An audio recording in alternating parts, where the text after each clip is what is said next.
ठीक है, तो बंगाल की खाड़ी में जल ले जाने वाली नदियों के बारे में हम पढ़ रहे थे। अभी कल मैंने लगभग बनास और उसकी सहायक नदियाँ सारी करवा दी थी। एक खारी नदी आप ज़रूर देख लेना, थोड़ा मोटा मोटा रिवीजन कर लो खारी नदी का। खारी नदी का उद्गम कहाँ से होता है? बिजराल गांव की पहाड़ियाँ। कहाँ से? राजसमंद से। फिर ये नदी राजसमंद से कहाँ जाती है? भीलवाड़ा से। अजमेर में आप ले जाओ टोंक, और टोंक के राजमहल के बाद सबसे पहले इनका त्रिवेणी संगम करा दो। कौन कौन सी नदियाँ होगी? खारी, डाई और बनास। ये पहला काम है नदी याद करने का। अब आप जिलेवाई आ जाओ। अब आपके ये जाती है कहाँ पे? भीलवाड़ा। हुरडा, भीलवाड़ा का हुरडा और भीलवाड़ा की आसिंद दोनों जो तहसीलें हैं वो किस नदी के किनारे? खारी। अब इसका इतिहास ध्यान रखें। हुरडा सम्मेलन का, हुरडा सम्मेलन कब हुआ? आयोजन करता, अध्यक्षता, उद्देश्य मराठों और पिंडारियों को राजस्थान से बाहर निकालना। ठीक है, कहानी खत्म। असफल रहा। आसिन देवनारायण जी का मंदिर। फिर आप देवनारायण जी के बारे में मोटी मोटी बातें याद कर लेना। देवनारायण जी किससे अवतरित माने जाते हैं? कमल से अवतरित माने जाते हैं। देवनारायण जी के मंदिर में ईंटों की पूजा होती है। फिर आप ध्यान रखें, देवनारायण जी की जो फड़ है, जो राजस्थान की सबसे लंबी फड़ मानी जाती है लोक देवताओं में, उसको बांचा जाता है किससे? जंतर से। क्योंकि हमारे जितने भी लोक देवता है वो ज़्यादातर उनकी जो फड़ है वो रावण हत्या से बांची जाती है। देवनारायण जी किससे बांची जाती है? वो देवनारायण जी के फावड़े, माठ वाद्य से। फावड़े किससे?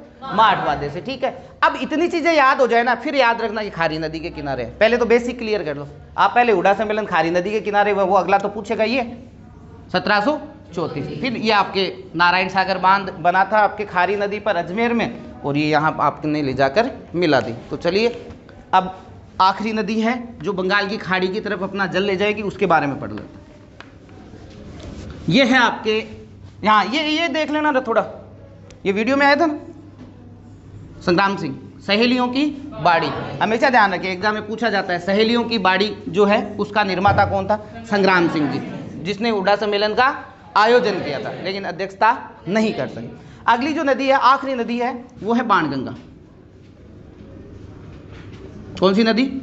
बाणगंगा नदी। थोड़ा सा ध्यान से देखना। बाणगंगा जिसको अर्जुन की गंगा भी कहते हैं। क्या कहते हैं? अर्जुन की गंगा। पूरी कहानी अभी थोड़ा आगे बताऊंगा मैं आपको।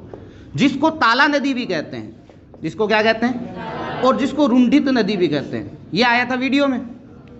रुंडित नदी कौन सी कहलाती है आपके? बाणगंगा।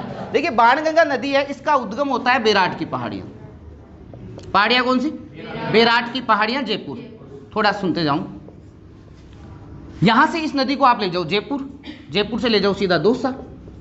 पहला काम तो ले जाके मिलाओ। दौसा आ गई, दौसा से ले जाओ भरतपुर,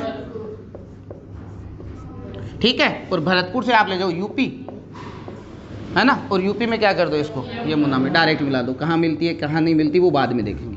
तो हम ये कह सकते हैं कि बाणगंगा नदी का जो बहाव क्षेत्र है वो 3 जिलों में होगा। जयपुर से ही अलग हुआ था ना दौसा, और दौसा से किधर ले जाओ आपको? भरतपुर। इन 3 जिलों में ये नदी बह रही है। अब इसके बारे में थोड़ा डीपली विस्तार से देखो। जैसे ही ये नदी आपके इन पहाड़ों से नीचे की तरफ उतरती है तो एक सभ्यता इसके किनारे विकसित हुई थी जिसका नाम था बेराट की सभ्यता। तो बेराट की सभ्यता किस नदी के किनारे? बाणगंगा नदी के किनारे है। ध्यान रखना, पहला क्वेश्चन तो यहां कर दो आप जयपुर का। फिर जयपुर में थोड़ा आगे ले जाओ, इस पर एक बांध बना दो, जमुआ रामगढ़। जमुआ रामगढ़ बांध एक बार बहुत ज्यादा चर्चाओं में रहा था, एग्जाम में पूछा गया था। मछलियां बहुत मरी थी इसमें, प्रदूषित ज्यादा हो गया था, इसलिए चर्चाओं में रहा था। उस समय पूछा गया था इसका क्वेश्चन। जयपुर से सीधे ले जाओ कहाँ? दौसा। दौसा में कोई क्वेश्चन नहीं। अब दौसा से ले जाओ भरतपुर। अब यहाँ पे क्वेश्चन बनाएगी ये।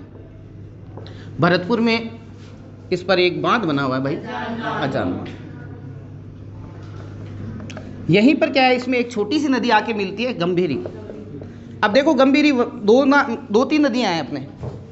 एक गंभीरी आपने वहां मिला दी थी मेरसा के पठार के पास, बेड़च और गंभीरी। अब एक छोटी सी नदी और है गंभीरी, ये भी आपके यहाँ अजान बांध के पास में इसमें मिल जाती है। तो पूछा जाता है कि अजान बांध जो है वो किन नदियों पे बना हुआ है, तो आपको बाणगंगा और गंभीरी इन 2 नदियों पे। हालांकि इसका कभी पूछा नहीं जाता, कंफ्यूज नहीं करेंगे आपको, इतना नहीं है। याद हो तो ठीक है, नहीं लो मैं मिटा देता हूँ इसको, इतना टेंशन नहीं है। आप तो इतना ध्यान रखना, अजान बांध जो है वो किस नदी पे है? बाणगंगा नदी। आपके केवलादेव घाना पक्षी विहार कहाँ पे? भरतपुर, है ना। केवलादेव घाना पक्षी विहार जो साइबेरियन क्रेन के लिए, पक्षियों के लिए जाना जाता है ना, वहां उस अजान बांध को जल की आपूर्ति, उस केवलादेव घाना पक्षी विहार को जल की आपूर्ति कौन करता है? अजान बांध। अजान बांध भी करता है। अभी वर्तमान में चंबल नदी का पानी भी वहां पे पहुंचाया जाता है। तो मुख्य रूप से अजान बांध की इतनी कहानी आपको याद रखनी। खत्म। ये नदी ले लो, बाण गंगा जिसको आप क्या करते हो? अर्जुन की गंगा, जिसको ताला, जिसको रुंडित नदी के नाम से भी जाना जाता है। इसकी लंबाई 380, लंबाई कितनी है? 380। इस नदी का उद्गम बेराट की पहाड़ियां, बेराट की पहाड़ियों से जैसे नीचे उतरती है तो एक सभ्यता बेराट सभ्यता। अब आप आ जाओ, भौतिक भूभाग में हमने पढ़ा था मत्स्य जनपद, मत्स्य जनपद, और वो एबीसीडी वाला अलवर, भरतपुर, धौलपुर, करौली पढ़ा हुआ है। मत्स्य जनपद में कौन सा आता है? अलवर, भरतपुर, धौलपुर, करौली। मैं रीट वालों के लिए तो सीधा बता देता हूँ, 16 जनपद है आपके। हर बार एग्जाम में पूछा जाता है मत्स्य जनपद की राजधानी, तो मत्स्य जनपद की राजधानी थी विराटनगर। कौन सी? और इसी विराटनगर को आप अभी वर्तमान में किससे जानते हो? बेराट। हमेशा ध्यान रखें, बेराट एक सभ्यता स्थल है। और मैं हर बार उसी समय मैंने आपको बता दिया था मत्स्य के समय, वापस रिवीजन कर देना। इस बेराट जो सभ्यता है, इसके सारे क्वेश्चन किससे बनते हैं? बै से। देखो मुख्य डूंगरी तो है बेराट की, लेकिन बेराट की डूंगरी वो अगला देगा नहीं कि बेराट की डूंगरी पर कौन सी सभ्यता है, तो बेराट सभ्यता, तो आपको कहेगा बीजक की डूंगरी। कौन सी? बीजक की डूंगरी। अब बीजक के साथ दो नाम छोटे छोटे, भीम की डूंगरी और गणेश की डूंगरी। भीम की डूंगरी और एग्जाम में सीधा पूछा जाता है बीजक की डूंगरी का संबंध राजस्थान के किस सभ्यता स्थल से? बेराट। अब देखिए फिर आगे देखिए, नदी का नाम भी देखो वैसे आ रहा है। कौन सी? बाण गंगा, जिसको आप क्या करते हो? अर्जुन की गंगा, ये भी वैसे है ना। अब देखो यहां पे पाए गए थे बौद्ध मठ। क्या पाए गए? बौद्ध मठ। तो राजस्थान में बौद्ध मठ के जो प्रमाण मिले हैं वो कहां पे मिले हैं? ये भी वैसे है ना। अब एक इसके साथ एक संबंध स्थापित कर दो कि बौद्ध हमेशा क्या पहनते हैं? तो राजस्थान में सूती वस्त्र के जो प्रमाण मिले हैं वो भी कहां से मिले? अब एक अंग्रेज अधिकारी हुआ था, उसका नाम भी देखो बैसे है। उसका नाम भी क्या है? बैसे। बैट आगे लगा दो, मेजर। मेजर बैट को यहां पे मिला था अशोक मौर्य का। अशोक मौर्य पूरा नाम है। और क्या मिला था उसको? ब्राह्मू। अब देखो इसमें भी बै आ रहा है, ब्राह्मू में भी क्या आ रहा है? बै।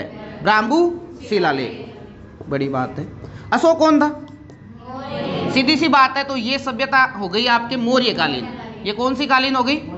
मौर्यकालीन सभ्यता। परीक्षा में ये भी आया हुआ है सेकंड ग्रेड के एग्जाम में, जहां पूछा गया था कि मौर्यकालीन सभ्यता स्थल है। मौर्यकालीन सभ्यता स्थल कौन सा हो गया आपके? बेराट। कौन सा हो गया?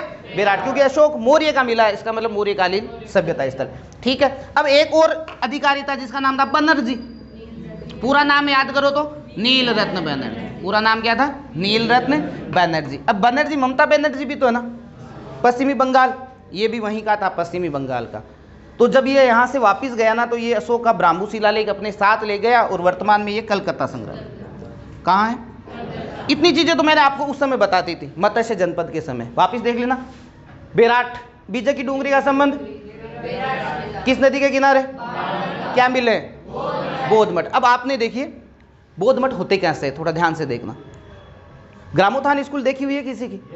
देखी हुई है ना। तो ग्रामोत्थान स्कूल के अंदर आप चले जाओ तो वो स्कूल एकदम गोल बनी हुई है या नहीं? मतलब अंदर एक एंट्री है, फिर जो कमरे हैं बिल्कुल गोल टाइप में। ये मंदिर भी वैसे ही होते हैं, इसीलिए इन बौद्ध मठ को हम कहते हैं गोल मंदिर। क्या कहते हैं? गोल मंदिर। क्लियर है ना। तो आपसे पूछ ले गोल मंदिर के प्रमाण कहाँ मिले, एक ही बात है। अब परीक्षा में सीधा पूछ ले सूती वस्त्र बेराट की से, अंग्रेज अधिकारी बैट, क्या मिला? मौर्य का ब्राह्मू। अशोक कौन? किस कालीन? मौर्यकालीन सभ्यता स्थल। ठीक है। बनर्जी था, वो अपने साथ लग गया। इतना तो मैंने वहां बता दिया था। अब थोड़ा और आगे याद करो, फिर आप इस इतिहास में इसको और पढ़ोगे तो मेरी गारंटी है फिर आपकी कोई क्वेश्चन इस सभ्यता से गलत नहीं होगा। एक नाम याद रखना भाई, दयाराम साहनी। नाम क्या याद रखोगे? दयाराम साहनी। ध्यान रखें, जिस इसका उत्खनन करता था दयाराम साहनी। क्लियर है। अब मैं एक क्वेश्चन पूछूं, आप उत्तर देना कि दयाराम साहनी के अनुसार किस सभ्यता स्थल का विनाश हूण आक्रांता मिहिर कुल के द्वारा किया गया? बेराट। अरे दयाराम साहनी का संबंध किससे हो गया? बेराट। तो दयाराम साहनी के अनुसार बेराट सभ्यता जो थी ना, हूण आक्रांता मिहिर कुल ने इसको नष्ट कर दिया था। हूण आक्रांता मिहिर कुल के द्वारा आपके किसको कर दिया गया था? नष्ट। अब आपसे फिर पूछ ले निम्न में से किसके अनुसार बेराट जो सभ्यता है या बेराट स्थान जो है वो हूण आक्रांता मिहिर कुल के द्वारा नष्ट कर दिया गया? दयाराम साहनी। दयाराम साहनी का संबंध किस सभ्यता से? बेराट सभ्यता। एक क्वेश्चन और याद रखना, फिर एक और याद कर लो। ये सभ्यता यहीं पे समाप्त। यूनानी मुद्राएं मिली है, क्या मिली है यहाँ पे? अब किसी का भी नाम दे दे, यूनानी शासक मिलिजेंडर की पंचमार्ग मुद्राएं, आप तो इतना ध्यान रखो, यूनानी मुद्राएं मिली है, मोटी बात ये है। अब किसी का नाम दे देना कि क्या, यूनानी शासक मिलिजेंडर की पंचमार्क मुद्राएं राजस्थान के किस सभ्यता स्थल से पाई गई है? बेराट से सभ्यता। अब देखिए, कहते हैं कि ये विराट नगर था पहले, यहाँ के राजा थे विराट, और पांडवों को जब आपके अज्ञातवास हुआ था तब 1 साल वो यहाँ पे रुके थे। मोटी मोटी कहानी इतनी याद रखना, ठीक है। और पांडवों का मतलब हम ये कह सकते हैं कि महाभारत कालीन सभ्यता स्थल रहा होगा, ये महाभारत के समय से रहा था। महाभारत अगर आप में से किसी ने देखी है तो वहां पे भीष्म पितामह हमेशा एक शब्द का हमेशा आर्य, किसका यूज करते हैं? तो ये भी तो पांडव यहाँ पे रुके थे, तो आर्य लोगों की उपस्थिति के प्रमाण अगर राजस्थान में कहीं देखने को मिलते हैं तो वो सभ्यता कौन सी है? बेराट सभ्यता। ये सभ्यता क्लियर है आपके? वापिस सुनना, आर्य लोगों की उपस्थिति के प्रमाण बेराट। महाभारत कालीन सभ्यता स्थल बेराट, महाभारत कालीन सभ्यता स्थल भी कौन सा है? बेराट, ठीक है। और मौर्य कालीन भी कौन सा हो गया? बेराट। ये बेराट सभ्यता समाप्त। दयाराम साहनी को अब एक्स्ट्रा याद कर लो। अब जब आप इतिहास में आपको सर पढ़ाएंगे तो मेरे हिसाब से आपको सारा याद है, बेराट का कोई क्वेश्चन गलत नहीं होगा। चलिए फिर आपके ये सभ्यता क्लियर हो गई ना, यहाँ पे देख लेना। फिर एक पे एक बांध बना हुआ है जो है जमुआ रामगढ़। हम ये कह सकते हैं कि जयपुर में इसने अपने बहाव क्षेत्र से कितने क्वेश्चन बना दिए? 2। एक तो बेराट की सभ्यता, एक जमुआ रामगढ़। फिर दौसा ले जाओ, कोई क्वेश्चन नहीं बनाती, पीछा छूटा। फिर ले जाओ भरतपुर, भरतपुर में क्या बना रही है? बांध, जो जिसका नाम है अजान बांध। अजान बांध जिससे केवलादेव घाना पक्षी विहार को जल की भी आपूर्ति होती है। फिर ये यूपी, और यूपी में आप सीधा इसको मिला दो यमुना के अंदर, कहानी खत्म, ठीक है। अब एक छोटी सी नदी है जिसका नाम है गंभीर, ये भी डायरेक्ट जाती है। मैं फिर कह रहा हूं, कईयों के ध्यान में नहीं है, ज्यादातर लोग कहते हैं कि भाई यमुना में राजस्थान की 2 नदियां सीधी जाती है। नहीं, राजस्थान में 2 नहीं जाती, 3 जाती है। कितनी जाती है? 3। एक गंभीर नदी भी है, गंभीर, यहां कर देना, गंभीर सवाई माधोपुर से निकलती है। कहां से निकलती है? सवाई माधोपुर, और सीधा सा ले जाके यमुना में मिला दो, ये लो, कहानी खत्म। और कुछ याद नहीं करना है। आपसे परीक्षा में पूछे निम्न में से कौन कौन सी नदियां हैं, 4 नदियों के नाम दे दे जो अपना जल डायरेक्ट यमुना में ले जाती है। तो हमारे ज्यादातर के ध्यान में चंबल है, बाणगंगा है, लेकिन ये नदी नहीं है। तो वहां कहते पहला दूसरा सही, पहला दूसरा तीसरा सही, पहला तीसरा सही, ऐसे में हमें ध्यान रखना 3 नदियां हो गई। कितनी होगी? और इस नदी की कोई कहानी नहीं है। गंभीर नदी डायरेक्ट अपना जल यमुना में ले जाती है। तो ये आपके खत्म। तो एक बार का ये नक्शा वक्शा बना लो, आज साथ ही लिख लो, ताकि लिखो बाणगंगा नदी।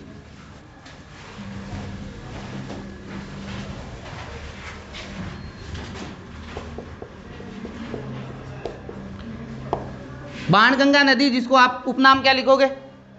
जिसको आप अर्जुन की गंगा, रूडित नदी और ताला नदी, और ताला नदी। इस बाणगंगा नदी, इसका उद्गम कहां से लोगे आप? बेराट की पहाड़ियां। पहला हमेशा ध्यान रखिए, बेराट की पहाड़ियां कहां पर है? जयपुर। बेराट की पहाड़ियां जयपुर। चलिए आगे चलते जाए।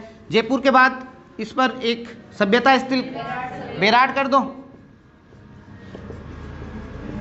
ये लीजिए बेराट सभ्यता कर दी। बेराट सभ्यता है कहां पे? जयपुर। चलिए एक बांध बना दो छोटा सा, जमुआ रामगढ़, जमुआ रामगढ़ बांध, ठीक है। मोटा मोटा कर लो इसको, ये जयपुर लो, जयपुर में है। जयपुर से ले जाओ कहाँ? दौसा में कोई क्वेश्चन नहीं बना रही। दौसा से ले जाओ कहाँ? भरतपुर। भरतपुर में इस पर एक बांध बना दो, अजान अजान बांध। क्लियर है? अगर आप मिलाना चाहो तो एक छोटी सी नदी यहाँ गंभीर लिख दो, गंभीरी। क्या लिख दोगे? गंभीरी नदी। और ये ले जाओ यूपी में मिला दो, जाके यूपी में जाके मिला दो, यमुना में मिला दो, ठीक है। इसकी सहायक नदियाँ लिख लो।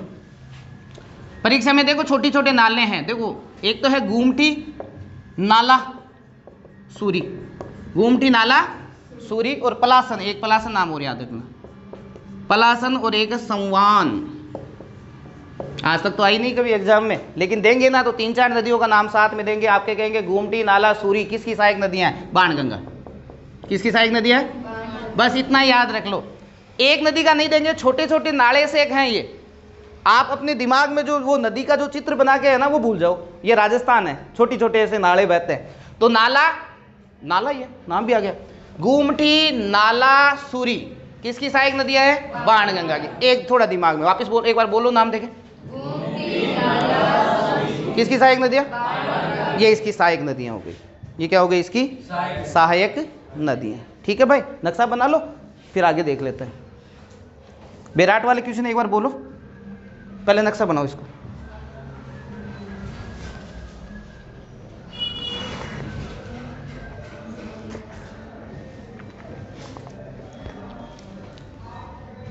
मोटा मोटा बना लिया ना? चलिए, तो बेराट वाले क्वेश्चन एक बार बोलो। नदी का नाम? अच्छा, कहाँ पे मिले हैं? बीजकी डूंगरी। बीजकी डूंगरी के साथ नाम बोलो 2-3 और डूंगरी के। गणेश की डूंगरी और भीम की डूंगरी। क्लियर है यहाँ तक? क्या मिले? बौद्ध मठ कैसे होते हैं? गोल मंदिर। बौद्ध क्या पहनते हैं? सूती वस्त्र के प्रमाण। मेजर बैट को क्या मिला? अशोक मौर्य का ब्राभूशिला। मौर्यकालीन सभ्यता स्तर कौन सा है? बेराट। ठीक है। एक अधिकारी बनर्जी, नीलरत्न बनर्जी, जो कहाँ ले गए इसको? कलकत्ता। फिर एक नाम अब याद एक्स्ट्रा जो आपको मैंने बताया, दयाराम। दयाराम साहनी का संबंध किस सभ्यता से? और दयाराम साहनी के अनुसार हूण आक्रांता मिहिर कुल ने इसको नष्ट कर दिया था। ये आपके ध्यान में रह जाएगा। फिर मैंने कहा यूनानी मुद्राएं। क्या लिखोगे? यूनानी मुद्राएं। और यूनानी मुद्राओं के साथ एक मैंने बताया था आर्य लोगों की उपस्थिति के प्रमाण। आर्य लोगों की उपस्थिति के प्रमाण। सभ्यता समाप्त, नदी भी समाप्त। अब हम पढ़ रहे हैं, ये नाम बोलना वो 3 सहायक नदियां, गोमती, नाला, सूरी। वापिस बोलो, गोमती, नाला, सूरी। किसकी सहायक नदियां? बाणगंगा। गोमती, नाला, सूरी। चलिए अब हम पढ़ रहे हैं, आज एक नदी पढ़ लेते हैं, अरब सागर में जल ले जाने वाली नदियां। अरब सागर में जल ले जाने वाली नदियां। तो पहले तो आप एक चीज यहां क्लियर करेंगे। सबसे पहले इधर देखें, पहले यहां एक चीज क्लियर करो कि अरब सागर की ओर जल ले जाने वाली नदियों में फेमस नदी कौन सी है आपके? लूणी। लूणी के साथ माही, माही के साथ पश्चिमी बनास, और एक क्या करोगे? साबरमती। मैं कुछ क्वेश्चन यहीं पे क्लियर करवा देता हूं। ये है फेमस नदियां जो आपके अरब सागर की ओर जा रही है। कौन कौन सी? लूणी, माही, पश्चिमी बनास, साबरमती। अब आपको याद क्या करना है? जो लूणी की जितनी भी सहायक नदियां हैं वो सारी की सारी कहां जा रही हैं? लूणी की सहायक नदियों का सूत्र बोलो। लीलड़ी, जोत, मीठड़ी, सूकड़ी की सगाई में बांडो, जवाई, सागी, गुहिया। 11-12 नदियां सारी की सारी कहां जा रही है?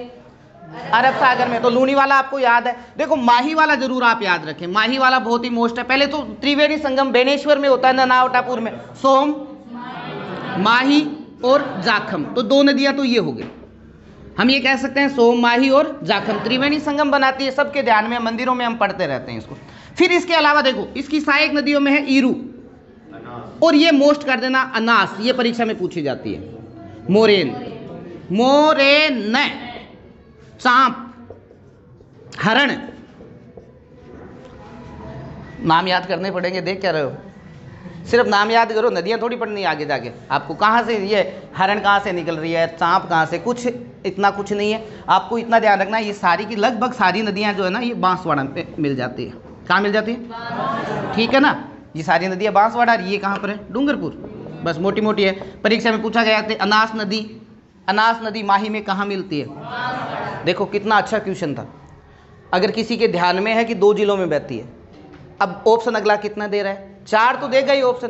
तो पहले तो आपको अगले को धन्यवाद देना चाहिए कि उसने इतना इजी क्वेश्चन दे दिया कि आप 50-50 में तो बिना गए पहुंच गए। अगर आपको इतना पता है कि माही नदी का बहाव क्षेत्र 2 ही जिलों में राजस्थान, अच्छा माही नदी में ज़्यादा जल आए तो भी 2 में बहेगी, चाहे ये हो चाहे घग्गर। आपको परेशान करने के लिए जोड़ देते हैं कि घग्गर नदी में अत्यधिक पानी आने पे वो राजस्थान के कितने जिलों में बहेगी? 2 में बहेगी, और कम आए तो भी 2 में बहने वाली। ठीक है, ऐसे ही ये 2 जिलों में बहती है। तो ऑप्शन में आपके डूंगरपुर बांसवाड़ा तक तो पहुंच ही गए ना आप।